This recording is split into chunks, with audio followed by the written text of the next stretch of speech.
हरे कृष्णा बच्चों, आज हम आपके सामने क्लास 11th में जो पहला चैप्टर है some basic concept of chemistry, रसायन विज्ञान की कुछ मूलभूत अवधारणाएं, उसमें जो टॉपिक है सीमांत अभिकर्मक लिमिटिंग रीजेंट, तो उसको समझाने के लिए ये क्वेश्चन है। तो आइए इस क्वेश्चन को समझते हैं जिससे कि सीमांत अभिकर्मक लिमिटिंग रीजेंट आपको क्लियर हो जाएगा। तो देखिएगा, आखिर सीमांत अभिकर्मक लिमिटिंग रीजेंट होता क्या है? तो सीमांत अभिकर्मक वह अभिकारक पदार्थ है, वह अभिकारक पदार्थ है। जैसे कि ये रिएक्शन लिखी हुई है, इस रिएक्शन में ये दोनों क्या है? अभिकारक है और ये क्या है? उत्पाद। इसी प्रकार ये दोनों क्या है? अभिकारक है, रिएक्टेंट है, और ये दोनों क्या है? उत्पाद, प्रोडक्ट है। तो सीमांत अभिकर्मक क्या है? वह अभिकारक पदार्थ है जो रासायनिक अभिक्रिया मतलब रिएक्शन में पूर्ण रूप से उपयोग होता है, पूर्ण रूप से उपयोग होता है, और उत्पाद मतलब प्रोडक्ट की मात्रा को सीमांकित या आप कह सकते हैं निर्धारित करता है। ये हो गया लिमिटिंग रीजेंट, सीमांत अभिकर्मक। ठीक है, फिर से देखिएगा, सीमांत अभिकर्मक वह अभिकारक पदार्थ है। तो ये क्या है? अभिकारक है, और ये क्या है? उत्पाद, मतलब ये रिएक्टेंट और ये क्या है? प्रोडक्ट।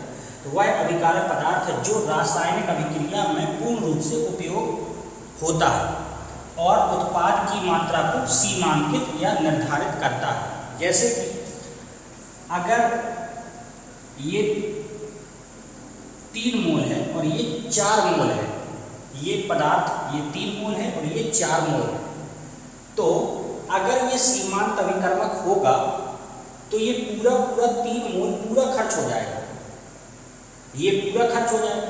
ये 4 मोल है तो ये 3 मोल जब ये खर्च होगा तो 3 मोल ये भी खर्च होगा, तो इसका 1 मोल क्या हो जाएगा? शेष बच जाएगा। तो परिभाषा क्या कहती है? पूर्ण रूप से जो उपयोग हो जाए, तो जो भी पदार्थ पूर्ण रूप से उपयोग हो जाएगा इन दोनों में, वही क्या कहलाएगा? सीमांत अभिकर्मक कहलाएगा। जो भी पदार्थ दोनों में से पूर्ण रूप से खत्म हो जाएगा, जैसे कि ये 3 मोल है, ये पूरा खर्च हो जाएगा, जैसे ये 4 मोल है, ये पूरा खर्च हो जाएगा, तो कोई एक पूरा खर्च हो जाएगा, एक थोड़ा बहुत बचेगा। तो जो पूरा खर्च हो जाएगा उसको क्या बोलोगे आप? सीमांत अभिकर्मक, लिमिटिंग रीजेंट। और इसी से उत्पाद बनता है, प्रोडक्ट जो बनेगा यही निर्धारित करेगा जो सीमांत अभिकर्मक होगा। तो पहले तो आपको परिभाषा क्लियर हो, वह अभिकारक पदार्थ जो रासायनिक अभिक्रिया में पूरा खर्च हो जाता है, तो पूर्ण रूप से उपयोग होता है, और वही उत्पाद की मात्रा को क्या करता है? निर्धारित करता है कि उत्पाद प्रोडक्ट कितना बनेगा। अब आप पहचानते कैसे? तो उसको देखिए। पहचानने के लिए ये एन को आप बोलते हैं मोल, और स्टाइसियोमेट्रिक कोफिशिएंट, स्टाइसियोमेट्रिक कोफिशिएंट का मतलब होता है गुणांक, स्टाइसियोमेट्रिक गुणांक। आप इसका मान निकालिए दोनों अभिकारकों के, और जिसके लिए मान कम आएगा वही आपका सीमांत अभिकर्मक कहलाएगा। तो पहचानने के लिए हमने आपको क्या बताया? मोल बटे स्टाइसियोमेट्रिक कोफिशिएंट, इसका मान निकालते हैं दोनों अभिकारकों के लिए, जिसके लिए ये मान कम आएगा वही आपका सीमांत अभिकर्मक कहलाएगा। तो ये तो पहचान के लिए हो। अब मोल तो दिए रहते हैं, स्टाइसियोमेट्रिक कोफिशिएंट आप कहाँ से पता करेंगे?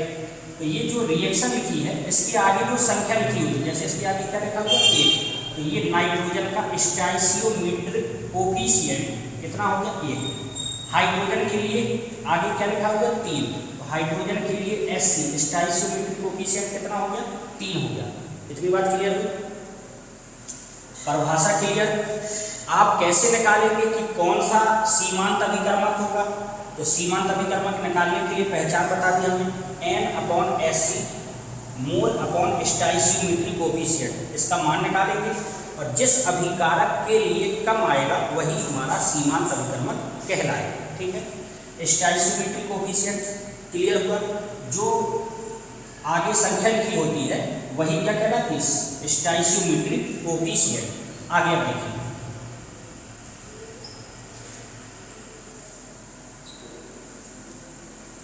जैसे कि ये क्वेश्चन है, आपको इसमें पहचानना है कि कौन सीमांत अभिकर्मक कहलाएगा। तो नाइट्रोजन के लिए आप N/Sc का मान निकालेंगे, तो मोल कितना दिया है, 3, और स्टोइकियोमेट्रिक कोफिशिएंट नाइट्रोजन के लिए कितना है, 1, तो इसका मान 3 आ गया। हाइड्रोजन के लिए N/Sc निकालो, तो हाइड्रोजन के लिए मोल कितना है, 4, और स्टोइकियोमेट्रिक गुणांक कितना है, 3, दिया गया 1.3। अब आप बताइए किसकी वैल्यू कम है, हाइड्रोजन के लिए इसका मान क्या आया, कम आया, अतः हाइड्रोजन क्या होगा, आपका लिमिटिंग रीजेंट होगा, मतलब सीमांत अभिकर्मक होगा। पहचाना सब आप लोग सीख गए। ठीक है, अब इसकी जरूरत कब पड़ती है, इस बात को भी समझिए, इसकी जरूरत हमको कब पड़ेगी। अब जैसे ये रिएक्शन लिखी हुई है, इसमें अगर आपसे कहे कि नाइट्रोजन के 3 मोल हाइड्रोजन के 4 मोल आपस में क्रिया करके NH3 के कितने मोल बनाएंगे, तो अब आप ये निकाल रहे हैं NH3 के कितने मोल बनाएंगे। तो आप अगर गौर करें तो इसमें इन दोनों में से कौन ऐसा होगा जो इसको डिसाइड करेगा, प्रोडक्ट को डिसाइड करेगा। क्यों, क्योंकि यहाँ इसकी भी वैल्यू पता है और इसकी भी वैल्यू पता है, तो आप इससे NH3 को डिसाइड करेंगे या हाइड्रोजन से डिसाइड करेंगे। जबकि इसमें देखिए यही क्वेश्चन है, 3 मोल CH4 से H2O के कितने मोल बनेंगे, 3 मोल CH4 से कितने मोल H2O के बनेंगे। तो आप बताइए इसमें इसकी मात्रा दी गई है क्या, नहीं दी गई है, तो आप जब सवाल लगाएंगे इसी के माध्यम से तो लगाना पड़ेगा। लेकिन यहाँ पे इसकी भी मात्रा दी गई है और इसकी भी मात्रा दी गई है और NH3 की मात्रा पूछ रहा है, तो आप इससे सवाल को लगाएंगे कि इससे लगाएंगे, तो कन्फ्यूजन हो गया कि भाई नाइट्रोजन से लगाएंगे कि हाइड्रोजन से लगाएंगे। तो इसके लिए हमको सीमांत अभिकर्मक की जरूरत पड़ती है।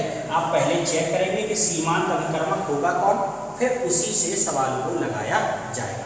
इसमें जरूरत नहीं थी, क्यों, क्योंकि इसमें एक ही का अभिकारक में एक ही की मात्रा पता है, दूसरे की तो पता नहीं, तो आप इसी से H2O को बनाएंगे। लेकिन यहाँ दोनों की मात्रा पता है और NH3 को बनाना है, या तो आप इससे सवाल को लगाएंगे या सवाल को इससे लगाएंगे, सही है ना। तो कैसे लगाएंगे, तो सीमांत अभिकर्मक निकालने की जरूरत पड़ेगी। अब जैसे सीमांत अभिकर्मक इसमें कौन आ गया, हाइड्रोजन आ गया। अब आप हाइड्रोजन से NH3 को बनाएंगे, तो नाइट्रोजन का फिर उपयोग नहीं करेंगे, किसका करेंगे, हाइड्रोजन, क्योंकि सीमांत अभिकर्मक कौन है, हाइड्रोजन। तो हाइड्रोजन और NH3, जैसे कि यहाँ पे CH4 और H2O से सवाल लगाते, इसी प्रकार H2 और NH3 से सवाल लगाया जाए। ये क्वेश्चन आपको दिया गया, इसकी मदद से हम आपको समझा रहे हैं। देखिए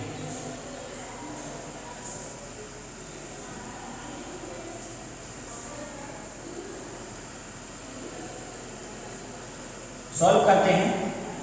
क्वेश्चन है 298 केल्विन पर 3 ग्राम हाइड्रोजन 29 ग्राम ऑक्सीजन से अभिक्रिया करके H2O बनाती है, तो अभिक्रिया में सीमांत अभिकर्मक मतलब लिमिटिंग रीजेंट कौन होगा, जल की अधिकतम कितनी मात्रा प्राप्त होगी, अनअभिकृत अभिकारक की मात्रा कितनी होगी।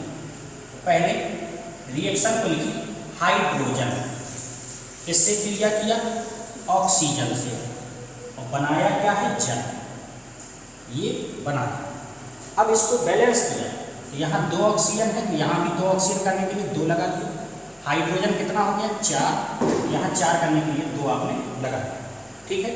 अच्छा, हाइड्रोजन की मात्रा कितनी दी गई है सवाल में? 3 ग्राम, और ऑक्सीजन की कितनी दी गई है? 29 ग्राम। आपने इसका भार निकाला, भार, तो पूरे का भार निकालेंगे तो 2 गुणा ये 2 गुणा H का परमाणु भार एटॉमिक वेट कितना होता है? 1, 2H है तो आपका कितना हो गया? 2, ये टोटल आ गया 4 ग्राम। इतनी बात क्लियर है? 4 ग्राम आ गया। ऑक्सीजन का निकालना है तो ऑक्सीजन का परमाणु भार एटॉमिक वेट कितना होता है? 16, 2 ऑक्सीजन है तो 16 दूनी 32, तो ये आ गया आपका 32 ग्राम। क्लियर हुआ इतना? ठीक। अब दोनों की मात्रा पता है, ये आपने इसका भार निकाला और सवाल में मात्रा अलग दी गई है। अब आपको ये पहचानना है कि लिमिटिंग रीजेंट कौन होगा। तो देखिए H2 के लिए N/SC, N क्या हो? मोल, और SC क्या है? Stoichiometry coefficient. तो H2 के लिए मोल कितना दिया है? H2 के लिए जो मोल है, H2 के लिए हाइड्रोजन के लिए ये 3 ग्राम है, तो ये मोल तो है नहीं, क्या है? मात्रा।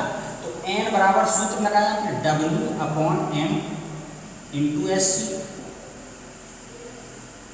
N मोल बराबर क्या होता है? W/M, मात्रा बटे अणुभार। अणुभार को इंग्लिश में मॉलिक्यूलर वेट बोलते हैं। तो W कितना है?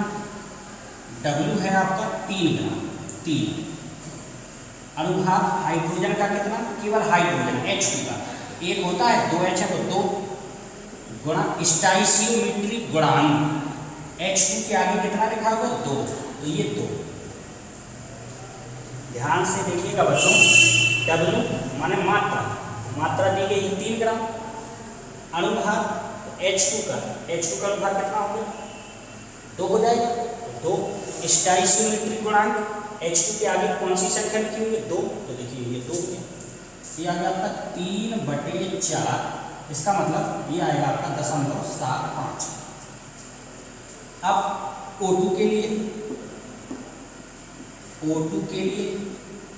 N/SC, N मतलब मोल, मोल आपको मोल थोड़ी दी है, ऑक्सीजन का मात्रा दी गई, तो आपने N का सूत्र लगाया W/M × SC, ठीक। W मतलब मात्रा 29 है। अणुभार O2 का, O का होता कितना? 16, 2 O है तो 16 दूनी 32 गुणा स्टोइचियोमेट्री कोफिशिएंट, ऑक्सीजन के आगे कौन सी संख्या लिखी है? 1 आगे। जब आप इसको कैलकुलेट करेंगे तो आएगा 0.9। अब आप चेक करिए दोनों में से किसका मान कम है? ये वाला मान कम है और ये वाला मान है किसका? H2 का। अतः H2 सीमांत अभिकर्मक होगा। ये पहला आंसर आ गया। भाई दोनों के लिए आपने चेक किया किसका मान कम है? ये वाला मान कम है और ये वाला मान जो कम है यही आपका क्या होगा? सीमांत अभिकर्मक। तो दोनों में पता चल गया कि H2 आपका सीमांत अभिकर्मक कहलाएगा। पहला आंसर सॉल्व हो गया। अब दूसरे को देखिए, इसको डिलीट कर रहे हैं।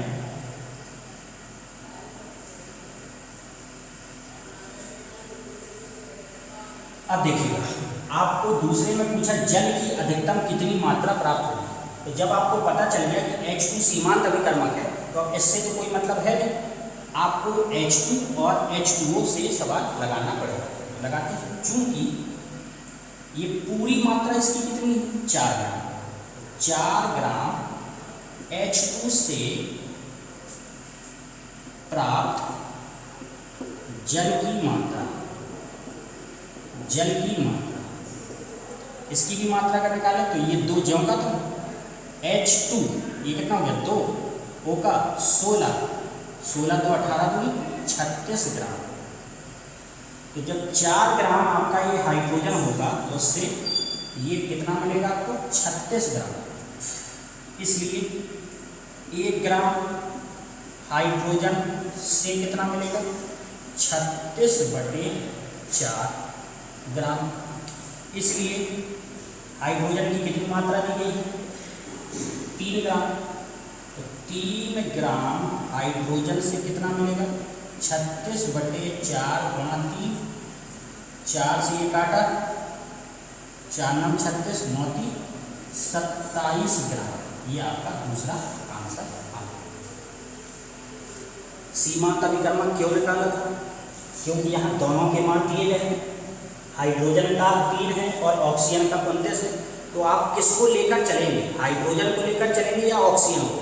तो पता चला कि सीमांत अभिकर्मक है हाइड्रोजन, तो हाइड्रोजन ही उत्पाद की मात्रा को निर्धारित करेगा। तो आपने सवाल लगाया 4 ग्राम हाइड्रोजन से 36 ग्राम जल प्राप्त होता है, इसलिए 3 ग्राम से कितना होगा, तो 3 ग्राम से आपका आंसर आ गया। इतनी बात क्लियर है? ये आपका दूसरा पार्ट है।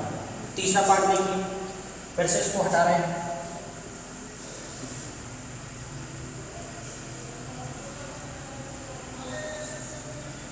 तीसरा पार्ट है, कहता है अनअभिकृत अभिकारक की मात्रा कितनी होगी।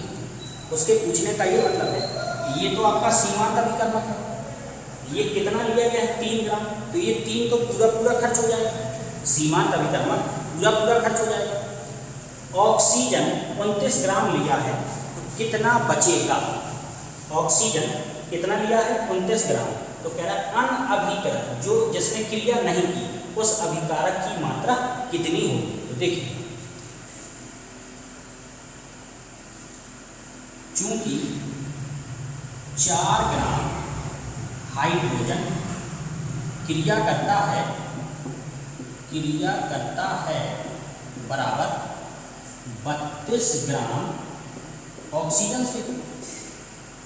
भाई यहाँ इसको देखने से तो यही पता चला ना कि 4 ग्राम हाइड्रोजन क्रिया करता है 32 ग्राम ऑक्सीजन से, इसलिए 1 ग्राम हाइड्रोजन क्रिया करेगा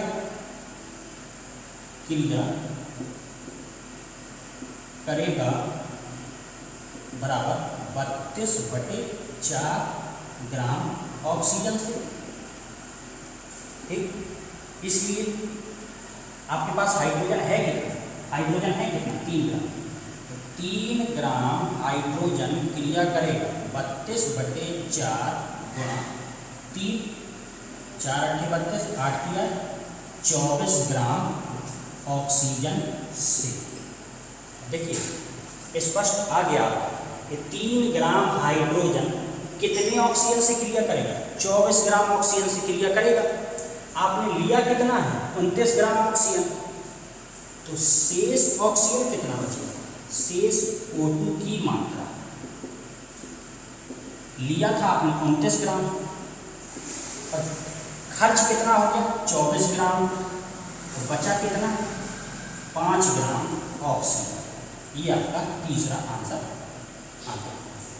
एक बार पुनः देख लीजिए, इसकी पूरी मात्रा निकाली थी 4 ग्राम आई थी, इसकी पूरी मात्रा निकाली थी 32 ग्राम आई थी। रिएक्शन के हिसाब से तो 4 ग्राम हाइड्रोजन क्रिया किससे करता है? 32 ग्राम ऑक्सीजन से। 1 ग्राम आपके पास है कितना हाइड्रोजन? 3 ग्राम हाइड्रोजन कितने ऑक्सीजन से क्रिया करेगा? 24। लिया कितना है? 29, और खर्च कितना हो रहा है? 24, बचा कितना? 5। वही तो उसने पूछा था, अनअभिकृत अभिकारक की कितनी मात्रा शेष बचेगी। उम्मीद करते हैं बच्चों आपको ये सवाल अच्छे से क्लियर हुआ होगा, समझ में आया होगा। इसी से मिलता जुलता अगला सवाल देखते हैं। देखिए बच्चों, दूसरा सवाल है, 1 मोल एल्यूमिनियम तथा 3 मोल क्लोरीन आपस में निम्न प्रकार क्रिया करते हैं।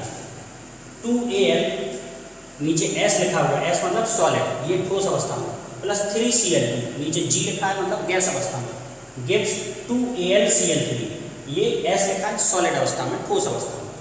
पहला पूछा है AlCl3 के कितने मोल बनेंगे, दूसरा पूछा अभिक्रिया के पश्चात क्लोरीन के कितने मोल शेष बचेंगे। सॉल्व करते हैं।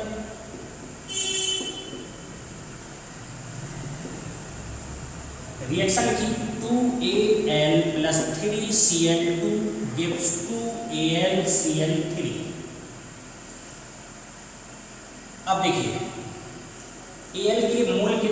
Al का 1 मोल है, 1 मोल, और Cl2 के कितने मोल हैं? Cl2 के 3 मोल, 3 मोल। ठीक, कहता है AlCl3 कितना बनेगा। तो अब आप ये बताइए, इसमें तो दोनों की मात्रा दी गई है। जब दोनों की मात्रा दी गई है तो आपको लिमिटिंग रीजेंट सीमांत अभिकर्मक निकालना पड़ेगा। क्यों? क्योंकि आप एल्यूमिनियम से AlCl3 बनाएंगे, इस Cl2 से AlCl3 बनाएंगे, दोनों की मात्रा दी गई है, तो किसी एक को लेकर सवाल को लगाना पड़ेगा। तो हमको सीमांत अभिकर्मक लिमिटिंग रीजेंट निकालना पड़ेगा। तो आइए निकालते हैं। Al के लिए, एल्यूमिनियम के लिए N/Sc, N मतलब मोल, तो An का मोल कितना है? 1। स्टोइचियोमेट्रिक कोफिशिएंट Al के आगे कौन सी संख्या लिखिए? 2, ये आ गया 0.5। Cl2 के लिए N/स्टोइचियोमेट्रिक कोफिशिएंट मोल कितना है? 3, और गुणांक क्लोरीन के आगे कौन सी संख्या लिखी? 3, ये कितना है? 1। कौन सा कम है? ये कम है। इसका मतलब सीमांत अभिकर्मक कौन होगा? एल्यूमिनियम सीमांत अभिकर्मक होगा, जिसको आप लोग कहते हैं लिमिटिंग रीजेंट। ठीक है, इसमें पूछा तो गया नहीं था कि कौन सीमांत अभिकर्मक होगा, लेकिन निकालना था तो आपने निकाल लिया, तो पता चल गया कि Al आपका सीमांत अभिकर्मक होगा। ठीक, अब इसको हटा दें।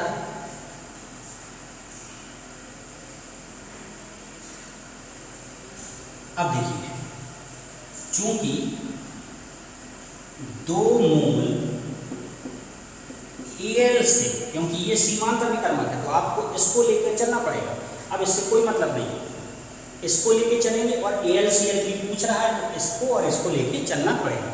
तो 2 मोल Al से प्राप्त AlCl3 के मोल बराबर, अब देखिए ये 2 है, 2 से कितना प्राप्त हो रहा है? 2 है ये रिएक्शन में, 2 से कितना प्राप्त हुआ? ये 2 प्राप्त हुआ। इसलिए 1 मोल एल्यूमिनियम से प्राप्त AlCl3 के, तो 2/2 मतलब 1 मोल, ये हमारा आंसर आ गया। क्यों? क्योंकि 1 मोल, उसी से तो पूछ रहा था, 1 मोल एल्यूमिनियम, 1 मोल एल्यूमिनियम से AlCl3 कितना मिलेगा? 1 मोल एल्यूमिनियम से AlCl3 कितना मिला? 1 मोल।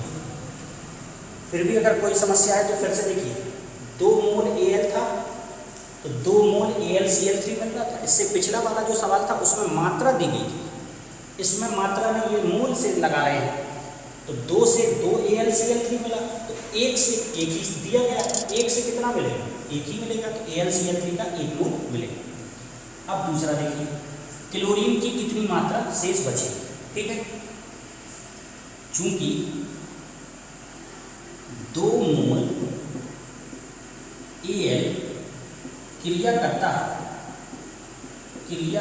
है बराबर 2 मोल Al क्रिया करता है 3 मोल क्लोरीन से, इसलिए 1 मोल Al क्रिया करेगा 3/2 मतलब 1.5 मोल क्लोरीन से। भाई 2 मोल ये 2 मोल Al क्रिया करता है 3 मोल क्लोरीन से, 3 मोल क्लोरीन से, तो 1 मोल एल्यूमिनियम क्रिया करेगा 3/2 मतलब 1.5 मोल क्लोरीन से। और एल्यूमिनियम की कितनी मात्रा पता है? तो एल्यूमिनियम की अपन को ये पता है कि ये 1 मोल लिया है, 1 ही मोल तो लिखा हुआ है। इसका मतलब जब 1 मोल Al होगा तो क्लोरीन का कितना मोल खर्च हो जाएगा? 1.5 मोल खर्च हो जाएगा। तो वो पूछ क्या है, क्लोरीन का कितना शेष बचेगा? तो शेष क्लोरीन के मोल बराबर था कितना?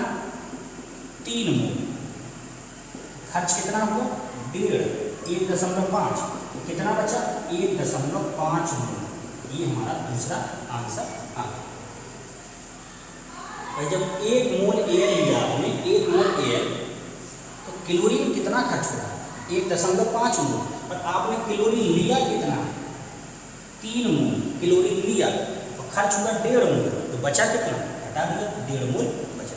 तो उम्मीद करते हैं बच्चों इस प्रकार से लिमिटिंग रीजेंट की परिभाषा, उससे संबंधित सवाल, कॉन्सेप्ट आपको इस वीडियो में अच्छे से समझ में आया होगा।